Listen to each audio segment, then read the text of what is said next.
சீனாவின் ஹாங்சோ நகரில் மே தின விடுமுறை காலத்தை முன்னிட்டு போக்குவரத்து நெரிசலை கட்டுப்படுத்த ரோபோ போக்குவரத்து போலீஸ் படை பணியில அமர்த்தப்பட்டிருக்கு.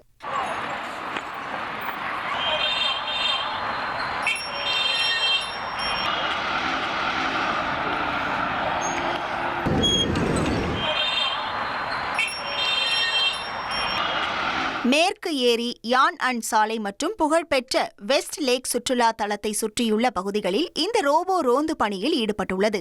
போலீசாருடன் இணைந்து போக்குவரத்து விதிமீறல்களை கண்காணிப்பது, பாதசாரிகளுக்கு வழிகாட்டுவது மற்றும் நெரிசலான நேரங்களில் போக்குவரத்தை சீர் செய்வது என சூழலுக்கு ஏற்ப இந்த ரோபோக்கள் பணிகளை மேற்கொள்கின்றன. சீனாவின் இந்த முயற்சி சர்வதேச அளவில் கவனத்தை ஈர்த்துள்ளது. 1,28,00,000 மனங்களை வென்ற தந்தி டிவி யூடியூப் சேனல். தவிர்க்க முடியாத தம்ப்நெயில், கலக்கலான கான்டென்ட்ஸ். நீங்களும் இந்த குடும்பத்தில் இணைய இப்பவே சப்ஸ்கிரைப் பண்ணுங்க. அசுரபலம் கொண்ட எங்கள் டிஜிட்டல் கரங்களில் உங்கள் விளம்பரங்களை சேர்க்க வாட்ஸ்அப் பண்ணுங்க.